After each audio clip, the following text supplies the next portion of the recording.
alisema atatenda, alisema atatenda, nimemuona akitenda maishani mwangu.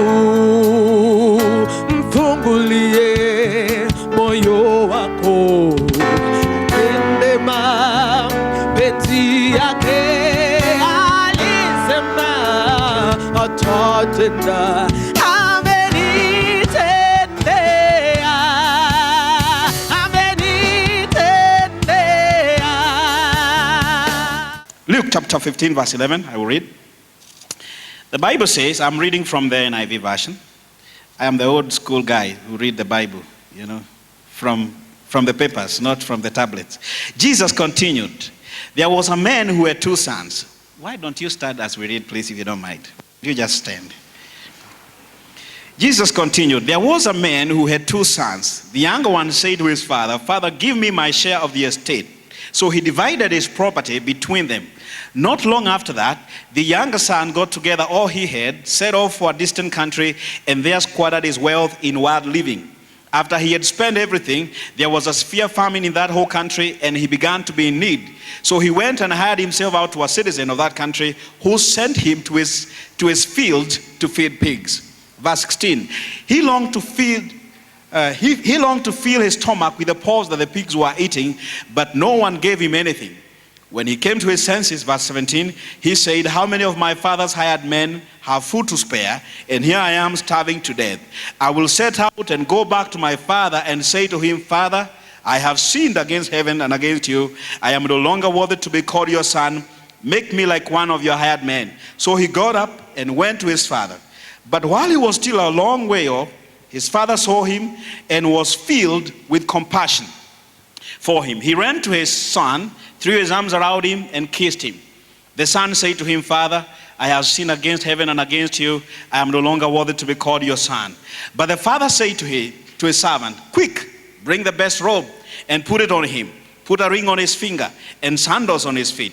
Bring the fattened calf and kill it. Let's have a feast and celebrate, for this son of mine was dead and is alive again. He was lost and is found. So they began to celebrate. Verse 25, please forgive me, I want to read the entire chapter. Meanwhile, the older son was in the field. When he came near the house, he heard music and dancing. So he called one of the servants and asked him what was going on. Your brother has come, he replied, and your father has killed the fattened calf because he has him back safe and sound. The older brother became angry and refused to go in. So his father went out and pleaded with him. But he answered his father, look, all these years I have been slaving for you and never disobeyed your orders. Yet you never gave me even a young goat so I could celebrate with my friends. But when this son of yours who has squandered your property with prostitutes comes home, you kill the fattened calf for him? My son, the father said, you are always with me and everything I have is yours. But we had to celebrate and be glad because this brother of yours was dead and is alive again. He was lost and is found. May God bless his reading for us today. You may be seated. About 195 years ago, there was a little girl who was born somewhere on this planet.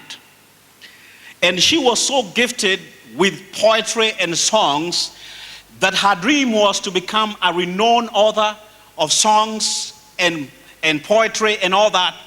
And she wanted to be recognized internationally as an artist, as a musician, as a singer. But something strange happened to her. She got an inflammation on her eyes, and she was treated by a quack doctor who gave her the wrong medication, and the infection spread from one eye to the left. And although she finally got healed, her optic nerves were destroyed and she lost her eyesight. A few years later, she lost her mother, and she was raised and brought up by her grandmother. But as she grew up, she knew what her vision was. She said to herself, I may not have my sight, but I still have my vision of what I want to do, of what I want to become. I am still pregnant with expectation. I am still pregnant with what I carry. And today, we celebrate that girl, even though you do not know her. She has authored more than 8,000 hymns and songs, some of which we even sing here at the House of Grace. And one of them, Blessed Assurance, Jesus is mine. Every time you sing that song, remember, it was written by a young girl, her name Fan Crosby, who refused to give up, even when everything else dictated otherwise. I came to tell you today that doesn't matter what you have been through, what you have gone through this year. After all what you have been through this year, you are still here. You are still here. Let me tell you something. The reason why you have faced opposition and fights on your way so much is not because of your past.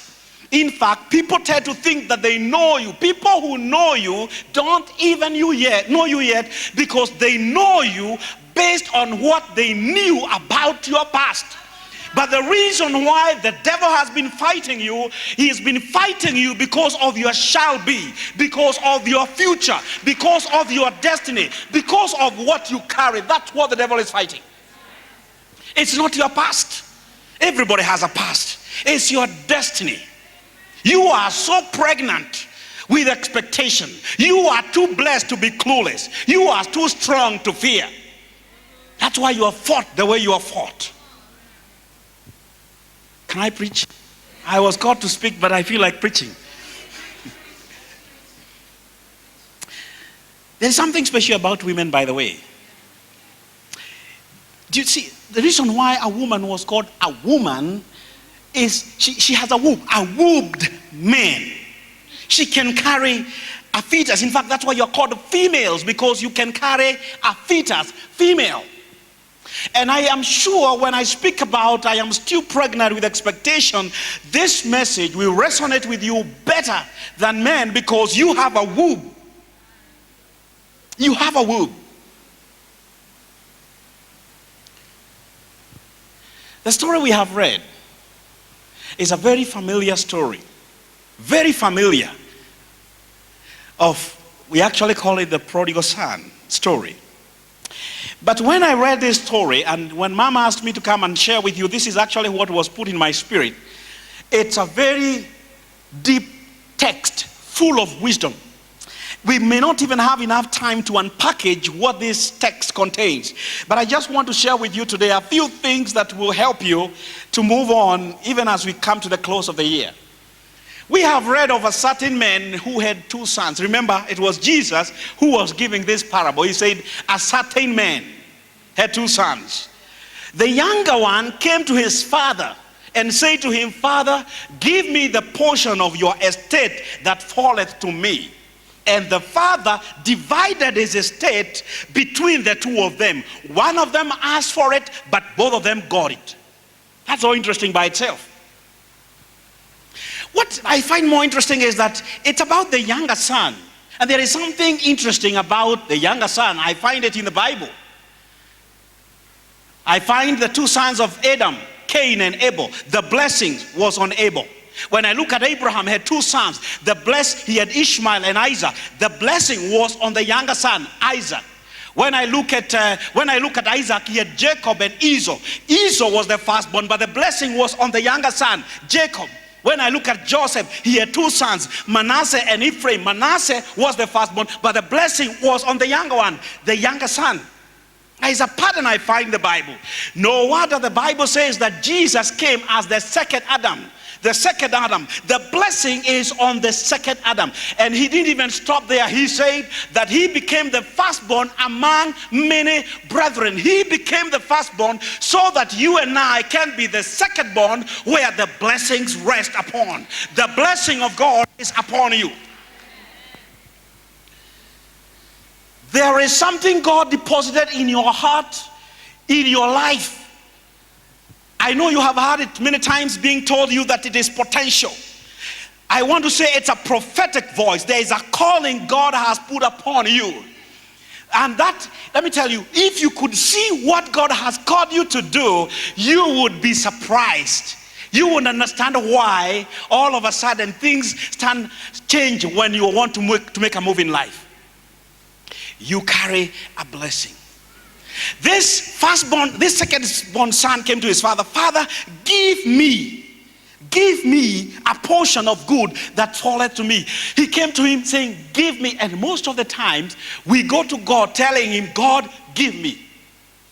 Let me tell you, God has no problem giving you anything. In fact, God does not mind you having things. He minds things having you.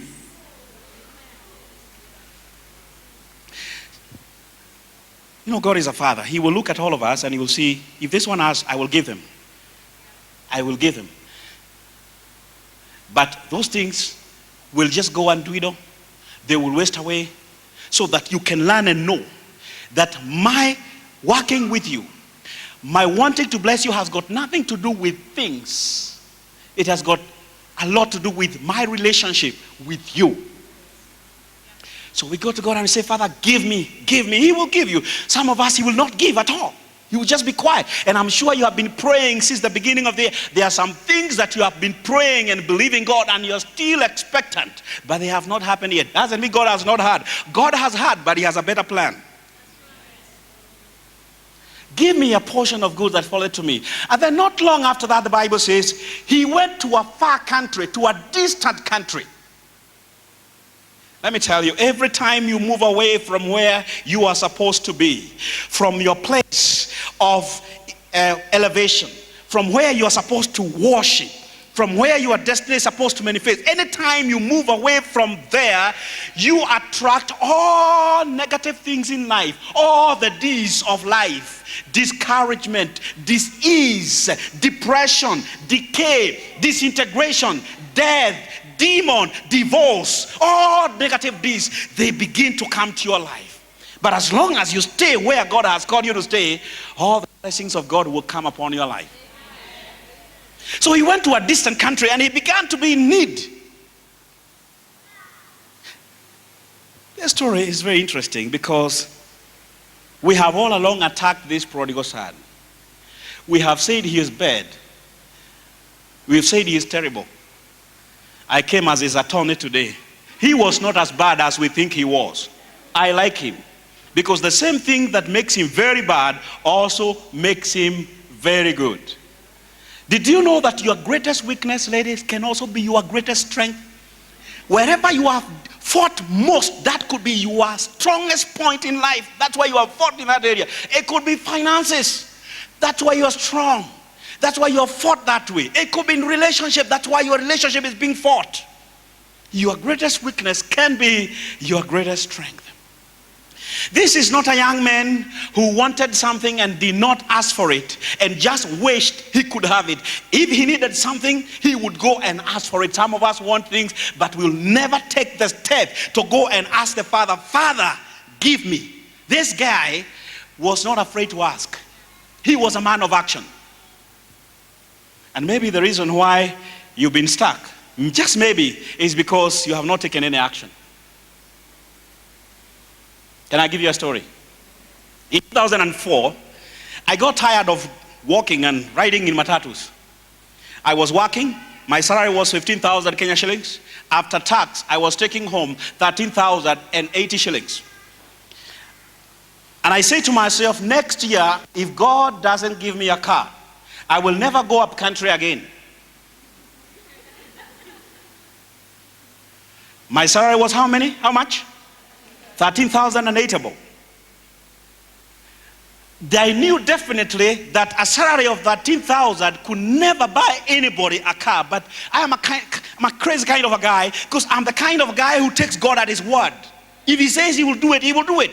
I say to God, Father, you have said, ask, it shall be given to you. I am asking you to give me a car before I have enough money or a salary that can buy me a car, because if I ever get a job that gives me salary that is enough to buy me a car, I will never say you gave me a car. I will say my salary gave me a car. I said, but if you give me a car now, when I know that my salary cannot buy, I will always say, no wonder I'm telling this story, that you gave me the car. So the following year, in 2005, my salary was the same, paying the same rent. In fact, I was paying rent 4,500 somewhere in Wangige. and a fare coming to town and all those things are, electricity. I had nothing even to save. And then came the following year, January, February, March, April, May, June, July, August, the same salary. And I was remembering what I had said. Sometimes when you speak stuff, sometimes you regret why you say them. September, the same salary. And I said, oh my God, we're almost going to December. October, a year. And I said to myself, Stephen, you must be very funny, because how can you be believing God to give you a car, but you don't even have a driving license? You don't even know how to drive. How is God going to give you a car? And I say to myself, good.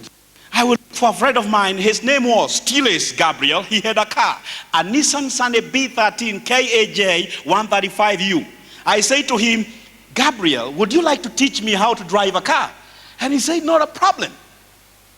And over the weekend, we would go down on Waiyaki Way. He would teach me how to drive. After some time, I felt convinced, now I know how to drive. And I went back to God, and I said, now, Lord, I now know how to drive. Now, that was in October. Around November, around 22nd of November, I say to myself, if I believe God the same way I claim to believe God, maybe God has already sent an angel to deposit money in my account.